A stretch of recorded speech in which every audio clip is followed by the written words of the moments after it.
Hello 11th class.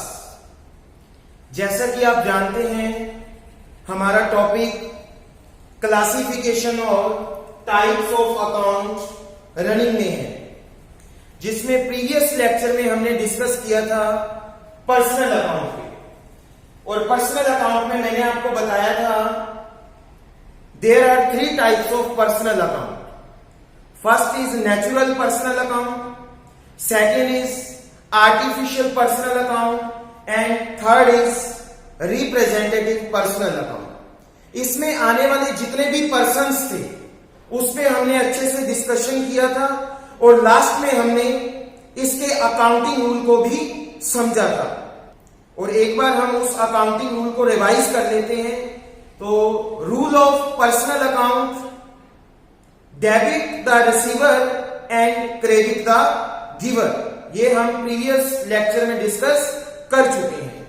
आज का जो हमारा टॉपिक है वो है real account.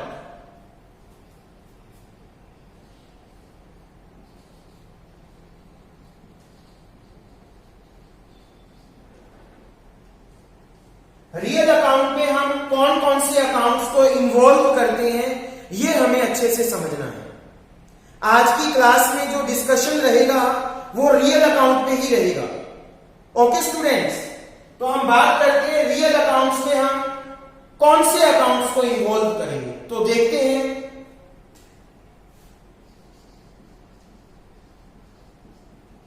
Accounts of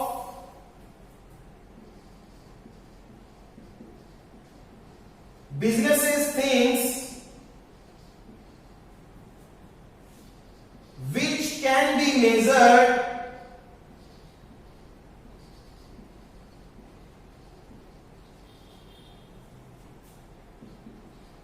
in terms of money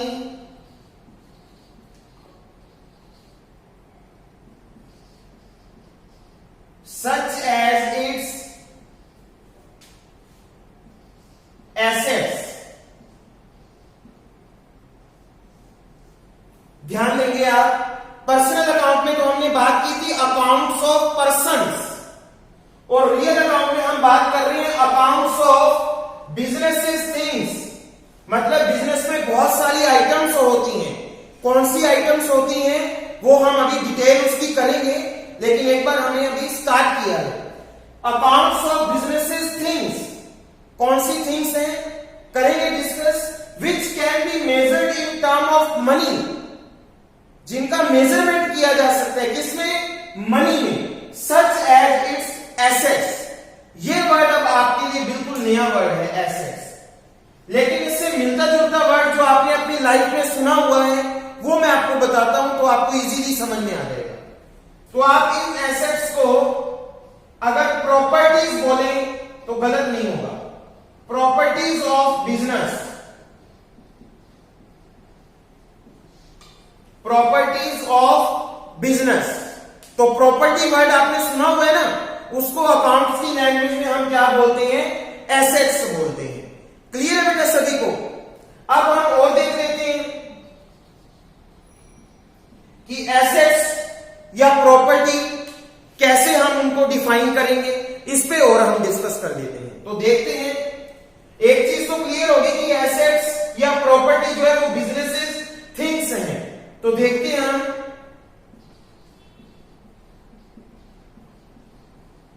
businesses, things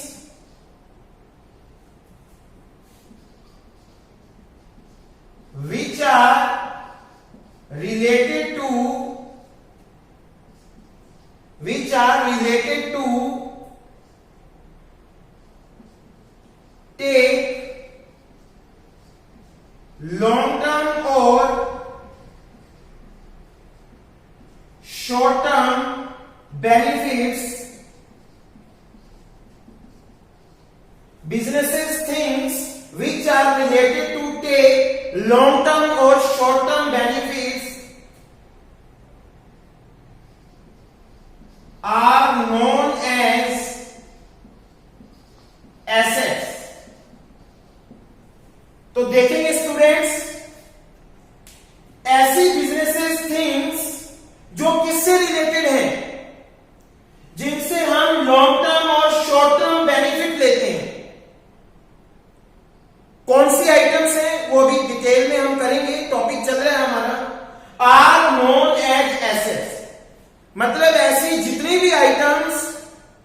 जिनसे हमारा बिजनेस लॉन्ग टर्म या शॉर्ट टर्म बेनिफिट्स लेगा, उनको हम एसेट्स के नाम से जानते हैं। क्लियर है बेटा? अब ये जो हमारी एसेट्स हैं, इनके टाइप्स पे हम बात कर लेते हैं।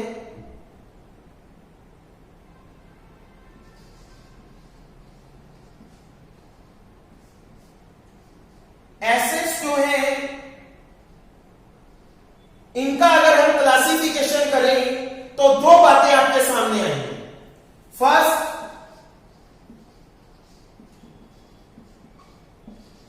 Tangible assets, second intangible assets.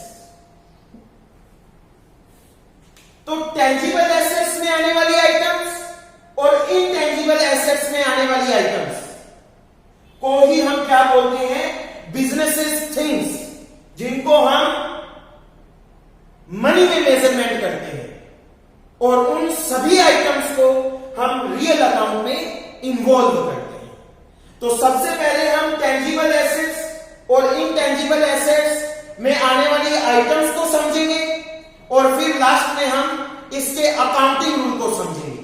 Okay students? तो फर्स्ट पॉइंट है हमारे पास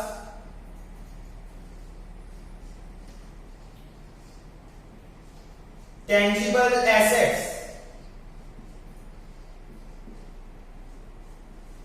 इसमें कौन कौन सी बिजनेस थिंग्स को हम इन्वॉल्व करते हैं, वो अब हम देखेंगे।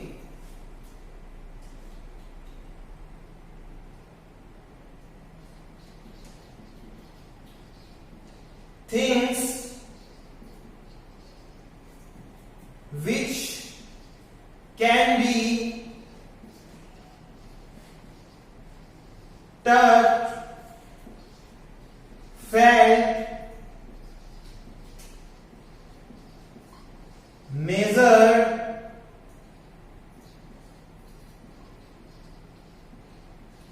purchased, sold, etc. Tangible assets कौन सी होती हैं आप देखेंगे। थिंग्स या assets which can be touched, felt, measured, purchased, sold etcetera. मतलब कि जिन एसेट्स को हम टच कर सकते हैं, फील कर सकते हैं, मेजरमेंट कर सकते हैं in term of money, purchase कर सकते हैं, सेल कर सकते हैं, उन सभी को हम टेंजिबल एसेट्स की कैटेगरी में इन्वॉल्व करते हैं। फॉर एग्जाम्पल,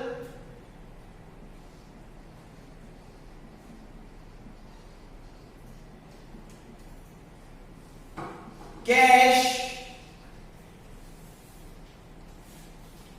बिल्डिंग, फर्नीचर,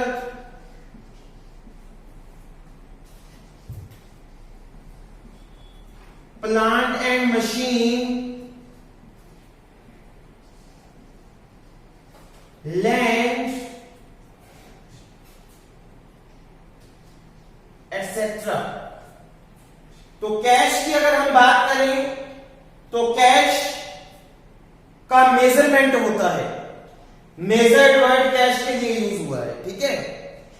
और कैश को हम टच भी कर सकते हैं।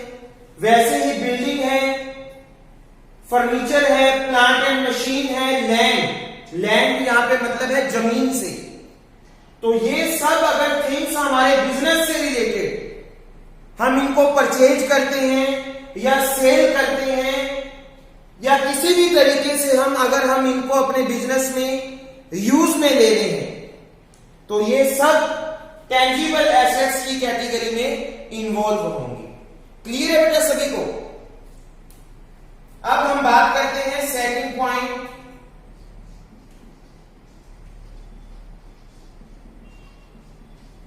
Intangible assets.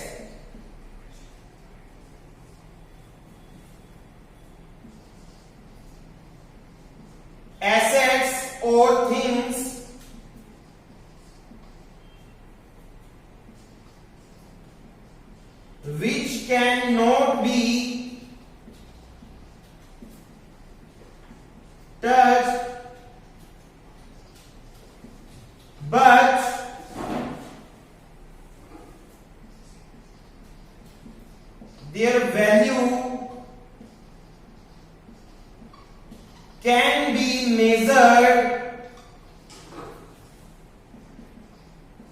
in term of money.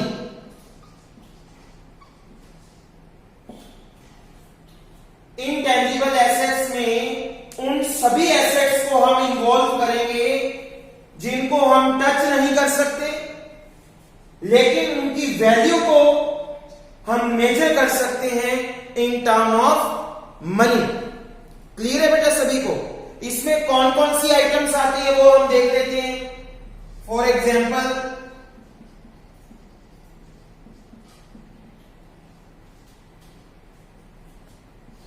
Goodwill. अब गुडविल वर्ड आपने वैसे तो सुना हुआ है, लेकिन थोड़ा और इजी लैंग्वेज में मैं आपको बता देता हूं। रेपुटेशन ऑफ बिजनेस और बिजनेसमैन।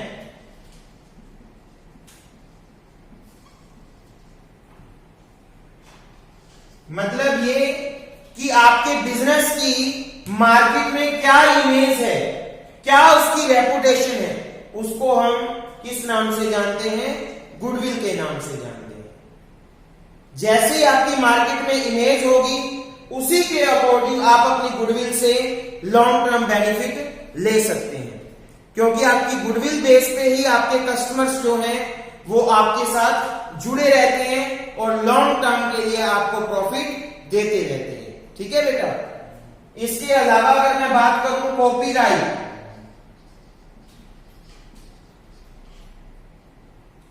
कॉपीराइट भी थोड़ा मैं आपको बता देता हूं कि अगर मान लीजिए आपका पब्लिशिंग का काम है, तो किसी बुक को पब्लिश करने का अगर आपने कॉपीराइट ले रखा है, तो उस बुक की प्रिंटिंग कोई अदर कंपनी नहीं कर सकती। किसी बुक का अगर आपने कॉपीराइट करवा रखा है, तो उस बुक की प्रिंटिंग कोई अदर कंपनी नहीं कर सकती, क्योंकि आपने उस बुक का कॉपीराइट ले रखा है। तो जब आपने उस बुक का कॉपीराइट ले रखा है, तो बताइए आप लॉन्ग टर्म के लिए उन बुक्स की प्रिंटिंग करके प्रॉफिट अर्न करेंगे या नहीं करेंगे? करेंगे। तो ये भी आपकी क्या हुई? एसेट हुई, लेकिन किस टाइप की हुई? इंटेंजिबल एसेट, क्योंकि कॉपीराइट कोई आइटम नहीं है जिसको आप टच कर सकते हैं। समझ में आ रही मेरी बात? इसको सिर्फ आप एक फील इसकी ले सकते हो, क्योंकि ये डॉक्यूमेंट है जिसके बारे में आपको पता है कि आपके पास पावर है उस बुक को पब्लिश करने की। ओके बेटा? कॉपीराइट से मिलता जुलता एक वर्ड है पेटेंट्स। कॉपीराइट किसी बुक को पब्लिश करने की पावर है, और अगर मैं पेटेंट्स की बात करूं तो बुक्स को छोड़ के इसके अलावा अगर कोई ऐसी आइटम जिसकी आपने मैन्युफैक्चरिंग की है, समझ में आ रही मेरी बात, उसका अगर आपने पेटेंट करवा रखा है, तो उसकी मैन्युफैक्चरिंग जो है वो आपके बिना कोई और कंपनी नहीं कर सकती है। जैसे मान लीजिए एक होंडा बाइक है, उसका सेम मॉडल बजाज वाली जो कंपनी है वो मार्केट में नहीं लेके आ सकती। हाँ, वो अपनी बजाज कंपनी का एक अलग नेम से मॉडल बना सकती है, लेकिन बिल्कुल होंडा की जो बाइक्स हैं उनकी कॉपी नहीं कर सकती। क्यों नहीं कर सकती? क्योंकि होंडा कंपनी ने अपने जितने भी बाइक्स हैं उनका क्या करवा रखा है? पेटेंट्स करवा रखा है। तो पेटेंट करवाने से उसकी कॉपी अदर कंपनी नहीं करेगी। तो जिस कंपनी ने पेटेंट करवा रखा है वो लॉन्ग टर्म के लिए बताइए उससे प्रॉफिट अर्न करेगी या नहीं करेगी? बिल्कुल करेगी। तो ये भी आपकी एसेट हुई। जैसा कि मैंने आपको बताया, assets which are related to take long term and short term benefits are known as assets। तो यहां पे आप देख रहे हो कि गुडविल से भी हम लॉन्ग टर्म बेनिफिट ले रहे हैं, कॉपीराइट से भी हम लॉन्ग टर्म बेनिफिट ले रहे हैं, पेटेंट से भी हम लॉन्ग टर्म बेनिफिट ले रहे हैं, और ऐसे ही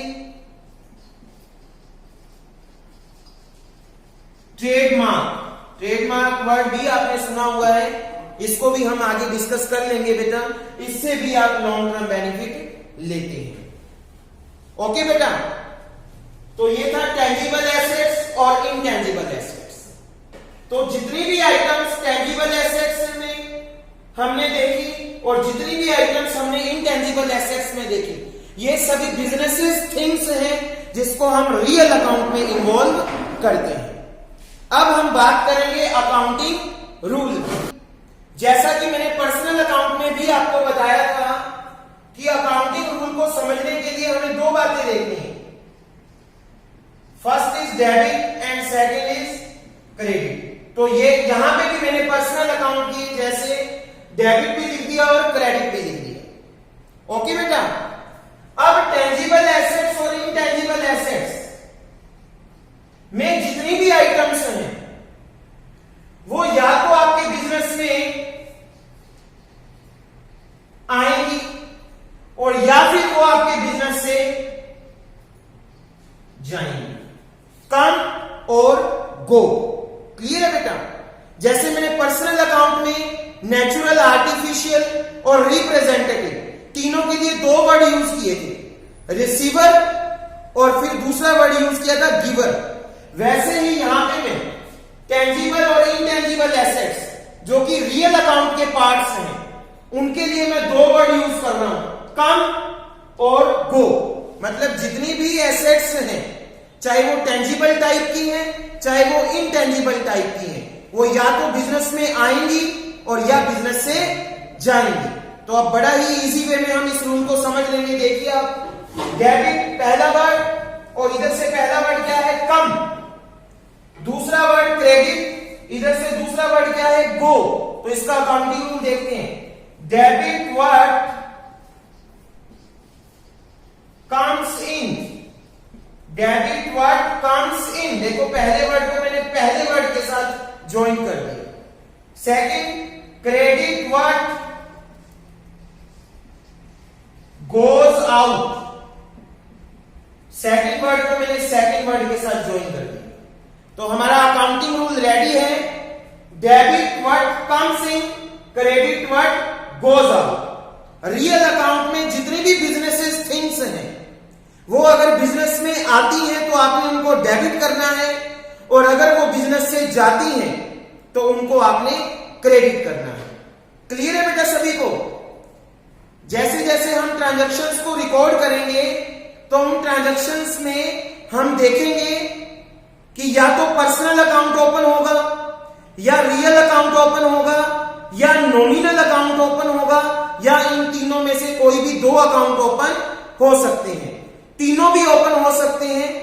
अकाउंटिंग रूल हमने एक पर्सनल अकाउंट का समझ लिया और एक रियल अकाउंट का समझ लिया। तो वो अकाउंटिंग रूल आपने उस पर अप्लाई करना है तो आपको पता चलेगा कि कौन सा अकाउंट डेबिट होगा और कौन सा अकाउंट क्रेडिट होगा। Okay students, thank you.